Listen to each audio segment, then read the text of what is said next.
कि देश बचेगा तो फिर मिटेगा कौन, और देश ही मिट जाएगा तो फिर बचेगा कौन। छात्र हितों के साथ साथ राष्ट्र हितों को भी समायोजित करके हम चलने की कोशिश कर रहे हैं। ये बिल्कुल वैसे ही है जैसे अगर आप समझें कि अगर समुद्र में कोई नाव जा रहा हो तो उस समय ये नहीं देखा जाता कि समुद्र के ऊपर, नाव के ऊपर बैठा हुआ कोई एक व्यक्ति डूबेगा कि नहीं डूबेगा।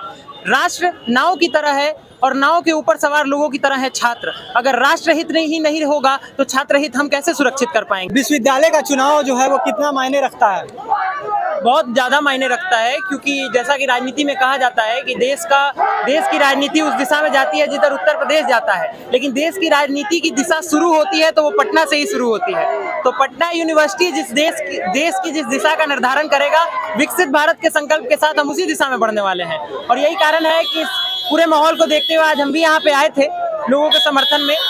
और अखिल भारतीय विद्यार्थी परिषद के हमारे जो उम्मीदवार हैं उसमें अध्यक्ष पद की उम्मीदवार मैथिली मृणालिनी जी हो, या फिर उपाध्यक्ष पद की उम्मीदवार सगुन सृजल जी हो, या फिर हमारे अन्य उम्मीदवार हो जैसे कि अंकित कुमार जी जो कि जनरल सेक्रेटरी पद के उम्मीदवार हैं, ऋतिक राज जी जो कि ज्वाइंट सेक्रेटरी पद के उम्मीदवार हैं, और ओमजय कुमार जी जो कि ट्रेजरर पद के उम्मीदवार हैं। इनके समर्थन में हम लोग यहाँ आए हुए हैं और विचारधारा की ये लड़ाई है। एक तरफ वो लोग खड़े हैं जो टुकड़े टुकड़े गैंग के हिस्सा हैं, और एक तरफ वो लोग खड़े हैं जो अखंड भारत और भारत की अखंडता और सांस्कृतिक विरासत को बचाने की कोशिश कर रहे हैं। तो बस वही लड़ाई है और हम सबसे कहेंगे जो पटना यूनिवर्सिटी के छात्र छात्रा हैं कि पुरजोर तरीके से एबीवीपी का समर्थन करें। इस बार किन मुद्दों को लेकर चुनावी मैदान में उतरे हैं आप? देखिए, मुख्य तौर पे जो मुद्दा है वो छात्र हितों से जुड़ा है, और छात्र हितों के साथ साथ राष्ट्र हितों को भी समायोजित करके हम चलने की कोशिश कर रहे हैं। ये बिल्कुल वैसे ही है जैसे अगर आप समझें कि अगर समुद्र में कोई नाव जा रहा हो तो उस समय ये नहीं देखा जाता कि समुद्र के ऊपर, नाव के ऊपर बैठा हुआ कोई एक व्यक्ति डूबेगा कि नहीं डूबेगा।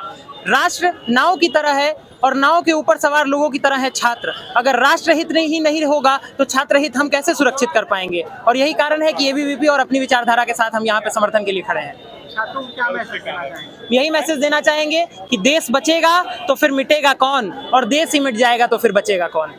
बहुत बहुत शुभकामनाएं। धन्यवाद।